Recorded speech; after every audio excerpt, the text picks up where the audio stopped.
네, 안녕하세요. 유여의 세상 브리핑입니다. 누가 그러더라고요. 인사 정말 착실하게 이쁘게 잘한다고요. 내용이 좋다고 해야 되는데 인사를 잘한다고 하니까 참 큰일입니다. 네, 오늘은요.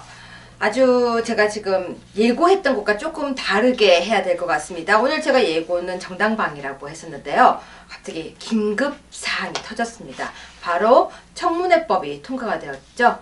그래서 우리가 이걸 안 다루고 갈 수가 없어서 10번째 세상 브리핑에서는 청문회법에 관해서 하려고 긴급 수정을 했습니다. 이해해 주시리라 믿겠습니다. 네, 그런데요. 저는 사실 깜짝 놀랐습니다. 왜냐면요. 청문회법이 통과가 되었다라고 하는데 국민들이 정말 청문회법이 있는 줄 알더라고요. 물론 청문회에 관련된 법이 있는데요. 이번에 개정된 것은 국회법입니다. 그래서 국회법이 개정된 것이고 그러면 어떤 부분이 개정된 것이냐. 간단하게 말씀드리면요. 연중 상시 국회를 운영하여 8월 임시회를 명문화하고 이렇게 하는데 간단하게 얘기하면 청문회를 언제든지 할 수 있게 만든 기본이 있는 것입니다. 근데 물론 아무 때나 청문회를 할 수 있는 건 아닙니다. 청문회를 할 수 있는 것은 국회의원 몇 명에 따르면 이런 내용인데요. 정확하게 말씀을 드리자면 재적 의원의 3분의 1 이상의 요구가 있을 때 청문회를 실시할 수 있도록 만든 것입니다. 그러면 너무 좋은 법이라고 다들 알고 계시더라고요. 좋아 보이죠? 청문회 아무 때나 해서 다 얘기할 수 있다. 그러니까 와 정말 왠지 우리나라가 뭔가 이렇게 선진화 그리고 뭔가 청렴화 그리고 뭔가가 제대로 가는 느낌이 듭니다. 근데 왜 제가 뜬금없이 그럼 이걸 가지고 왔을까요? 자, 청문회를 상시로 열 수 있는 법이 통과되었다고 하는데요. 전 이거부터 묻고 싶습니다. 아니 회기가 항상 열리는 것도 아닌데 그럼 항상 그러면 회기를 열겠다는 건지 아니 본인들이 예를 들어서 해야 될 날짜에도 하지 않는 국회의원들이 갑자기 왜 이렇게 부지런을 하려고 하는지 갑자기 의문이 들었습니다.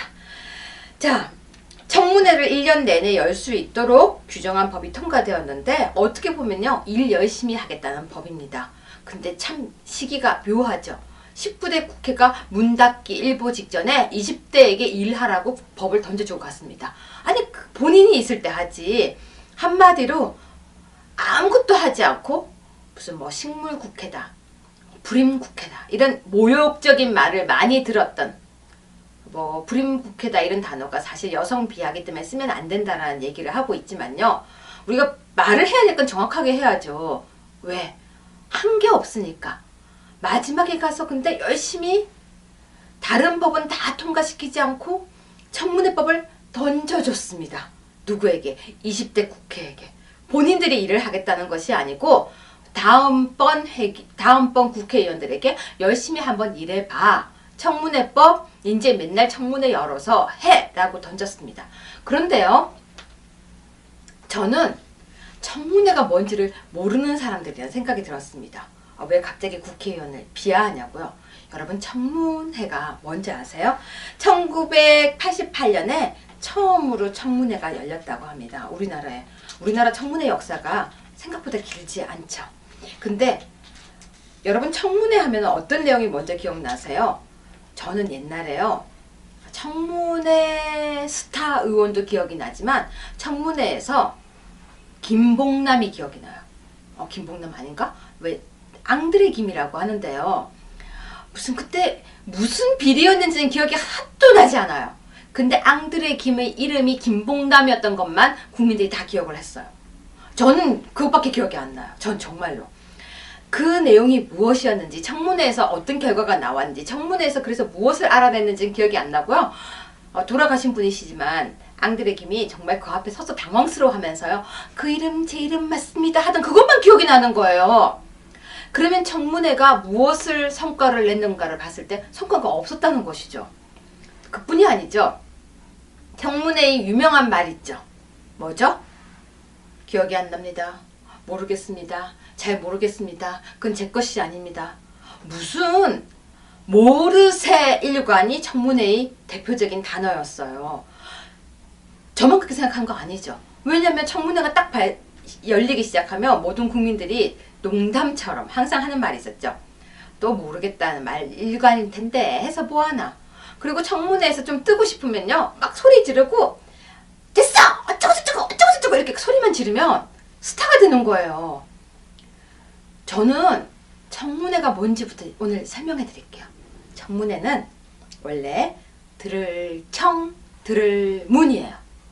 깜짝 놀랐죠? 왜? 듣고 또 듣고. 들을 청, 물을 문이 아니고요. 듣고 듣고예요. 다시 이야기하면 청문회는요. 그래 한번 너가 얘기해봐. 우리가 들어줄게. 너 그거 왜 그렇게 했니? 한번 쫙 너희 얘기를 해봐. 그것이 청문회인데요. 우리나라 청문회 기억 한번 해볼까요? 여기에 우리 PD님이 아마 청문회 장면을 하나 좀 넣어주실 거라고 저 믿고 여기 나올 거라고 믿겠습니다. 막 소리를 질러요 의원이. 그러면 청문회에 나와 있는 사람들은 다 죄를 지은 것처럼요 이렇게 약간 날개를 접고 다소곳하게 이렇게 앉아가지고요 기억이 나지 않습니다. 모르겠습니다. 거의 그 장면이에요. 그러면 국회의원들은 완전히 말도 약간 거만하게 하면서요 이렇게 약간 뒤로 이렇게 몸도 째끼고요 이런 상태로 막 그렇잖아요 어쩌고저쩌고. 우리 청문회 대부분이 국회의원들이 이야기를 하고 있고 나와 있는 사람이 듣고 있어요. 어떻게? 혼나듯이. 틀렸다는 거죠. 원래 청문회는 듣고 또 듣고 또 듣고. 즉 너가 한번 왜 그렇게 했는지 얘기해보라는 게 청문회였습니다. 우리나라는요 청문회가 1988년도에 처음 열렸었는데요. 1988년 11월 달에 1회 청문회, 광주 민주화운동 청문회, 언론 통폐합 청문회 등 모두 열렸었습니다. 그런데요 그건 성격이 조사 청문회였습니다. 이게 무슨 말이냐고요? 청문회는 세 가지가 있어요. 조사 청문회가 있고요. 청문회는 총 세 가지가 있는데 입법 청문회, 그리고 조사 청문회, 인사 청문회가 있대요. 그래서 장관들이 등용될 때 이 사람이 어떻게 일을 할 것인지를 들어보는, 국정에 대한 이야기를 들어보는 게 인사청문회고요. 또 조사청문회는 아까처럼 그렇게 어떤 문제가 있었을 때 묻는 게 조사청문회예요. 근데 입법청문회가 뭘까요? 우리나라에서는 이런 것이 거의 없었기 때문에 몰랐던 거예요. 미국에서는요 청문회가 굉장히 자주 열린다라고 알려져 있습니다. 그래서 제가 조사를 해봤더니 미국에서 자주 열리는 청문회는 다 입법청문회였어요. 법이 만들어지면 그 법 왜 만들었어요? 블라블라블라블라블라. 그럼 이 법이 좋은 점이 뭐예요? 블라블라블라블라블라. 그럼 이 법이 만들어져서 좋은 점도 있었지만 나쁜 점은 뭐예요? 블라블라블라블라블라. 이게 바로 입법청문회였습니다. 미국은 입법청문회를 정착을 아주 잘 시킨 거였죠. 독일도 마찬가지였어요. 저는 독일에서 공부할 때요. 법이 하나 만들어지면 이렇게 자료가 있는 걸 봤거든요.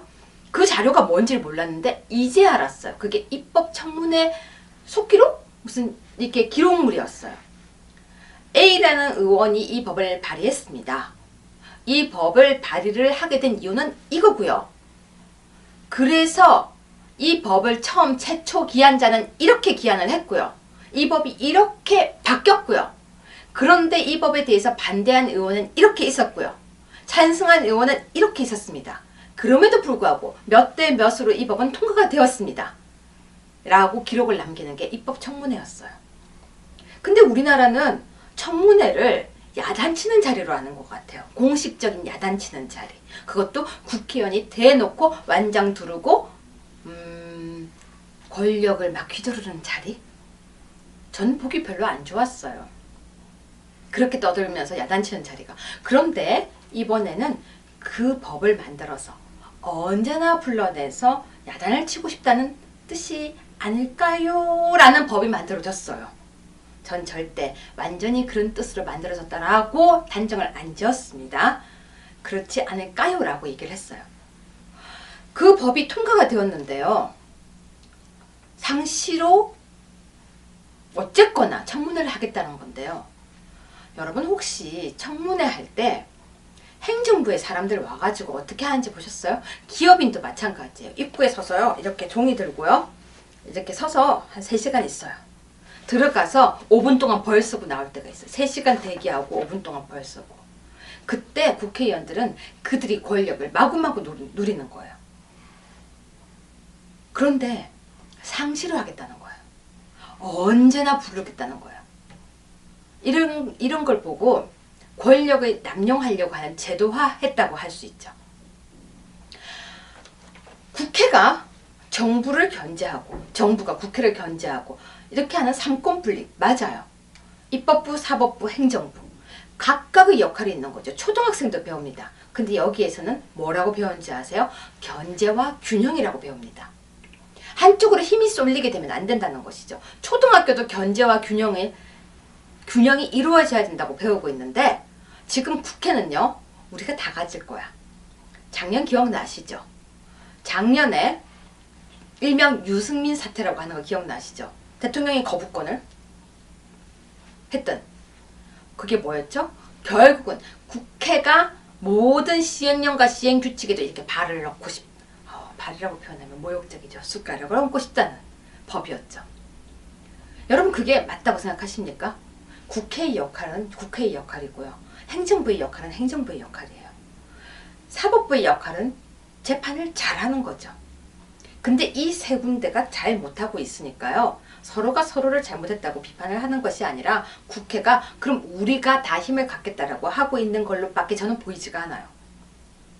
국회의원들은 잘하고 있을까요? 본인의 일들을? 아니라는 것이죠. 그건 제가 11화에서 할 거예요. 잘하지 않고 이렇게 법을 통과시킨 그들이 그럼 과연 제대로 된 법을 통과시켰는가? 아니라는 거죠. 자, 대통령을 보고 제왕적 대통령이라고 했었고요. 작년에 기억나십니까? 대통령이 경제가 어려우니까 법을 좀 빨리 만들어서 이렇게 우리가 지금 발목이 묶였으니까 법을 빨리 통과시켜 주세요 라고 하니까요. 전 확실히 기억하고 있습니다. 정의와 의장이 뭐라고 했는지 아세요? 대통령이 권력 남용이다. 이렇게 국회에다가 빨리 법을 만들어라, 빨리 통과시켜라 이렇게 하면 안 된다라고 이야기를 했었습니다. 그런데요, 이번에는 뭡니까? 대통령의 제의권은 대통령의 권한이에요. 각자의 권한에 이번에는 이렇게 얘기하고 있죠. 대통령은 이걸 거부하면 안 된다. 대통령의 입장에서 할 수 있는 국회를 보고 빨리 법을 통과시켜 주세요라고 하는 걸 안 된다고 했던 그들이 대통령에게 제의권을 남용하지 말라라고 이야기를 하고 있는 것도 권력 남용입니다. 각자가 자기 역할이 있는 것이죠. 그런데요, 지금 보시면요, 행정부는 충분히 입법에 대한 거부권을 행사할 수 있습니다. 아니, 입법이 잘못될 수 있잖아요. 잘못될 수 있는 그 입법에 대해서 잘못됐다고 제의를 하겠다는데 권한에 대해서 왜 가타부타 이야기를 하고 있습니까? 차라리 문제가 있으면요, 그러니까 대통령이 만약에 제의를 거부를 했을 때 그럼 다시 의결을 하면 돼요. 그쵸? 그런데 여기서 또 있습니다. 법에 대해서 정말 문제가 있을 때는요, 사법부는 위헌을 다툴 수가 있습니다. 즉, 입법부가 법을 만들었을 때 사법부에서는 위헌을 다룰 수가 있고요, 대통령은 제의를 할 수 있는 거죠. 각자의 역할이 있다는 것입니다. 상시청문회를 해서 얻을 수 있는 것이 물론 있겠죠. 하지만 이때까지 해왔던 것을 거슬러 봤을 때 무슨 상시청문회를 그렇게 잘 하겠다는 겁니까? 원래 하고 있던 걸 좀 잘하지. 그쵸? 네, 대통령은 지금 이번에 거부할지 안 거부할지에 대한 이야기가 계속 나오고 있지만요. 저는 잘못된 법에 대해서 노라고 이야기할 수 있는 것은 대통령의 권한이라고 생각합니다. 대통령은 대통령의 삼권 분립에 의한 권한이 있습니다. 자, 국회의 권한에 대해서 행정부가 이렇게 견제를 하지 않으면 국회는 누가 견제를 할까요? 그들을 견제하는 법을 만들까요? 안 만들죠. 그러면 견제할 수 있는 갖고 있는 권한을 쓰겠다는 거에 대해서는 아무도 말을 하지 않아야 합니다. 제 생각은 그렇습니다. 국회가 지금 마지막에요, 법을 던지고 문을 닫는데요. 국회의 독주를 도대체 누가 막을 것이며, 국회는 이렇게 법을 만든 거에 대해서 공청회라도 한 번을 했는지 물어보고 싶습니다. 입법청문회, 저는 필요하다고 생각합니다. 그들은 어떤 사건에 대한, 어떤 인사에 대한 청문회는 열심히 하려고 하면서 본인들이 그 청문회에 서고자 하는 것은 원하지 않는 것 같습니다. 자, 국회법 개정안에 대해서 365일 청문회를 가능하게 한 개정안에 대해서 어떤 사람들은, 누리꾼들은요, 이제 제대로 대한민국이 가고 있다라고 글을 썼습니다. 여러분, 그랬으면 좋겠다라는 말은 참 좋은 말이죠. 충분히 좋은 말입니다. 이랬으면 좋겠어. 근데 그건 법이 아닙니다. 이상이죠. 이랬으면 좋겠다는 것이 법으로 됐을 때는요, 우리는 지킬 수가 없습니다. 이랬으면 좋겠다가 아니라 선을 만들, 정말로 어느 정도 선을 만들어 줘야지만 국민들은 지킬 수가 있는 것이죠. 제가 처음에 세상 브리핑을 시작했을 때 제 지인이 저한테 이렇게 얘기했습니다. 평소 같지 않게 왜 이렇게 조근조근하게 설명을 하냐고. 네, 제 본 모습 감추느라 굉장히 고생했습니다. 드디어 실상을 드러내고 마네요. 이런 사건이 발생하니까 제가 정말 굉장히 본색을 드러내고 있습니다. 여러분, 오늘도 아재 개그가 돌아왔습니다. 신발이 화가 났습니다. 그러면 뭘까요? 신발끈. 이해하셨죠? 아재 개그를 이해. 신발끈. 신발이 화가 나니까 발끈. 신이 발끈했다는 거죠. 네, 우리 여기 계신 분이 지금 이해를 못해서 제가 2번 반복했습니다. 저 지금 발끈했습니다. 이런 법을 통과시키면 안 됩니다.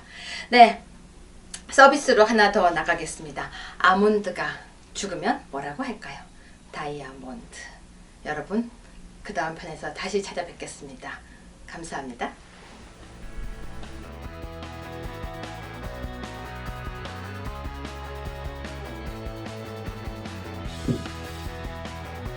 아니에요. 잘 준비됐습니다.